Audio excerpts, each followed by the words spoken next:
Good day, everyone. Just having a little mail day unboxing. Picked up these from a friend, and they're various Sports Illustrated issues. Let's go over to them in the order that they arrived in the box. Sports Illustrated, July 7th, 1969 issue with Reggie Jackson. This one's really cool because if you turn towards the back, there's an article written by Leonard Schechter about the 1919 and 1926 betting scandals involving Dutch Leonard, Tris Speaker, Ty Cobb, and Joe Wood. Just gives like an overcap of it. If you want pictures of this, I have it. Second issue, 1974 with Reggie Jackson. Super duper star. I like that. 1975 issue, October 6th, 4 in a row. Reggie Jackson on his way out of Oakland. 1976 issue of Reggie wearing the Baltimore Orioles uniform. 1982 issue, Reggie with the Angels. Ali Sheba, famous horse. This is the May 11th, 1987 issue. Reggie's back in Oakland. Let's get to the next lot. These are getting unbagged in real time. Seaver, June 27th, 1977. Look who's in Cincy. That's a shame what that, I forget his name, the New York, was it Daily News? A journalist who was in cahoots with the Mets GM to chase Seaver out. 1983, Tom Terrific, back with the Mets. 1981 issue, Sports Illustrated.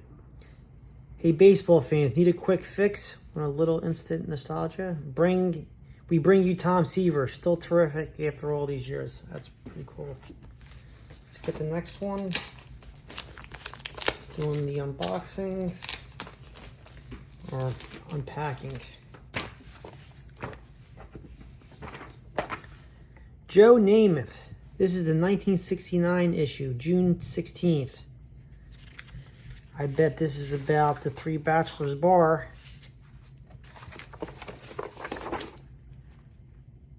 Number 20. Page 20, I mean. I gotta rehearse these a little bit. But with my videos, you get uncut, unedited, raw, no outlines. Mod man out. Joe Namath said he was quitting football rather than obey Commissioner Rozell's edict that he sell his interest in the bar where bookies and gamblers reportedly hung out, but the betting was that Joe would be back. This is a big story. This was a huge story then. People don't remember Namath. They don't talk about him too much like they used to. And here you got pictures of the Bachelor's 3 bar. Hey now. Mickey Raffer prepares a drink. 15 hours after his tearful exit, a smiling Joe Namath enters his saloon with Susie Storm. Wasn't that the name of the Marvel character? Yeah, Sue Storm from the Fantastic Four. Pretty cool issue. Wow. Last one in this pile. 1980 issue of Sports Illustrated. August 4th. This is Reggie's last cover with the Yankees. Reggie on a rampage. He was having a pretty good 1980 season. He did get hurt towards the end, and I don't think he was available for the entire playoffs, if I remember correctly. Next batch.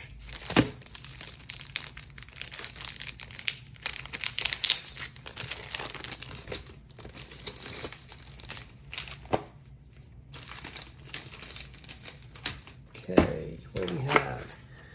The Rocket, Roger Clemens. I don't like him in New York pictures. I like him wearing Red Sox uniforms. I'll even take the Astros and the Blue Jays, but Yankees reminds me of Boggs. This is an issue I picked up from my son, the 2006 World Cup preview.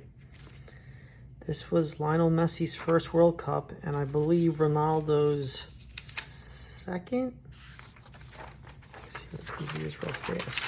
We're soccer fans in my house. Yep, Beckham. Oh, I thought that was going to be Messi for a minute, but it's not. Look like him from afar. Yeah. This is a pretty famous guy. Abramovich. I know I'm saying his name wrong, but my son knows him. We have a couple of his cards.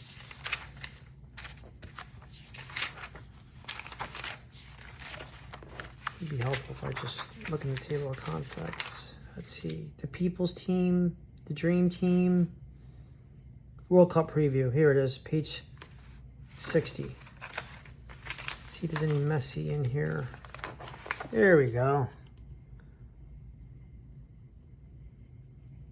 This is when soccer started becoming popular in the States. Nothing like it is today, and it still has a lot of growth.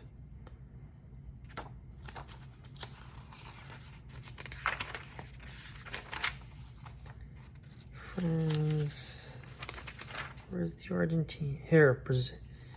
The devotion of a fan. You got Brazil, United States, Iran, Ivory Coast. Got a lot of betting operations there offshore. Poland, England.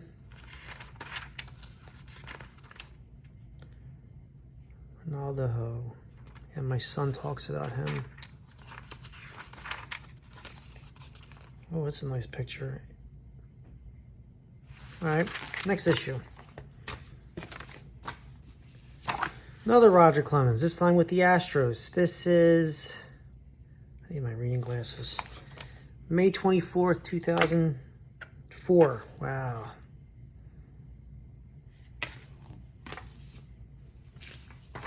Another Roger Clemens issue. June 2nd, 2003, the Rocket.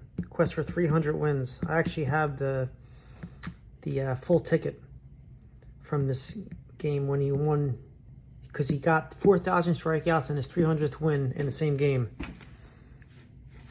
Pretty cool. Wilt. The only Wilt Chamberlain, Sports Illustrated, that the fella had. This is from March 9th, 2015, so a relatively recent one. Foul play, Trump, DeMarco Murray. DeMarco Murray. How about when he left the Cowboys and signed with the Eagles?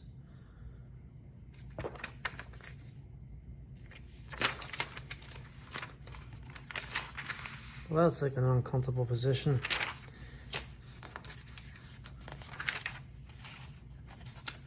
College basketball is facing a crisis.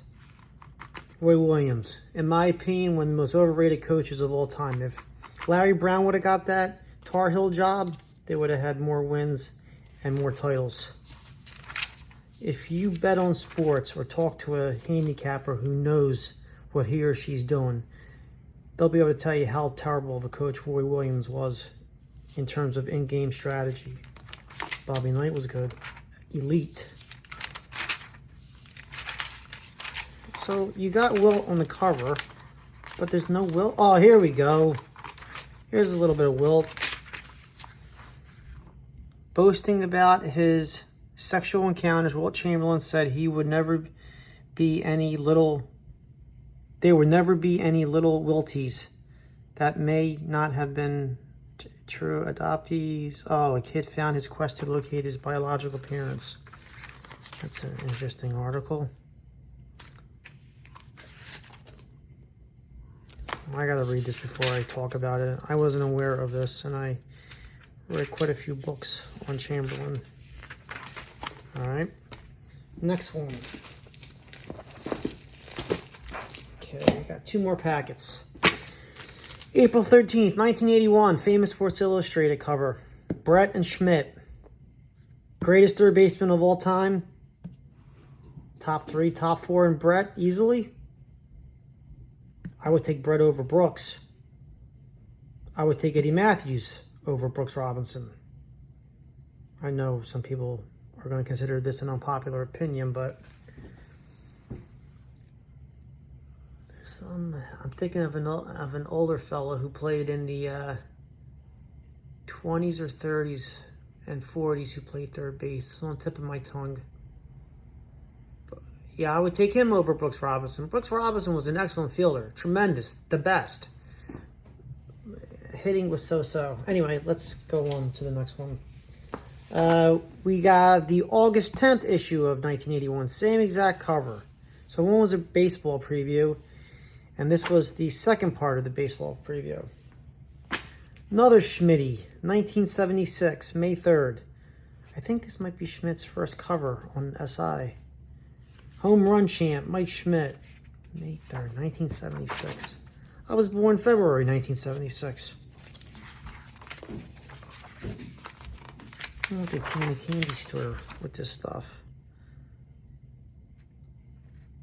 Here, Mike Schmidt, page 20. Look at all the cigarette ads in these magazines.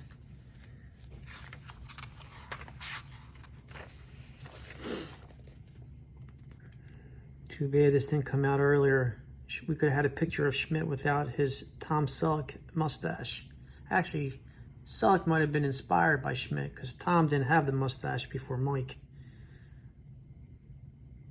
Oscar Gamble had a nice mustache. Reggie Jackson too, but Schmidt's trademark stashes among the elite.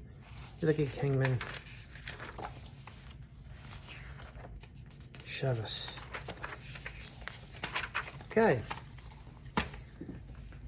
1980 World Series preview. Oh, actually, this came after the World Series. October 27th, 1980. Okay. Last pile of goodness. SI goodness. Let's see who we have here. Coming off the top. Clemens, 1986 issue. Never read this one. Been wanting it. Looks like this one had two separate owners. I remember this game. Barely anyone was at Fenway during it. They were busy watching the Celtics, who I think had a playoff game. Let's see, young Roger. Page 26. Struck out 20 Seattle Mariners. This is about the time I became a Roger Clemens fan because I found out that a family friend, John Marzano, Philadelphia baseball player, went to Temple. Was on the 84 Olympic team with McGuire, Clark, Larkin, Bill Swift. Randy Johnson was among the last cuts. He didn't make it. Corey Snyder, Tony Gwynn's brother, Chris Gwynn, Corey Snyder, quite a few others. This is the card that was used by Topps in 90 or 91. So they took a similar photo and they used it on that card. Because I don't think it's this one. I think Clemens is older on that 90 or 91 Topps card. Striking out towards Cooperstown. If only that was the case. Mowing down the Mariners. Here's who struck out. In what inning? Unbelievable. That performance was... And then he did it twice. He did it in his last year with the Sox, I believe. Here. 19.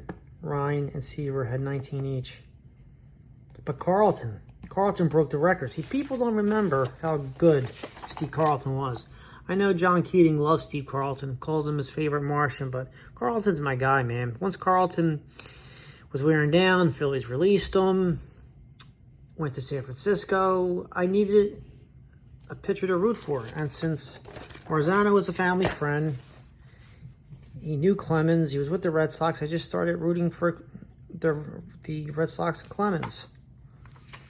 This would have been nice to have before the National to get signed by Clemens, but heck, signatures were crazy. 1991 issue, Clemens.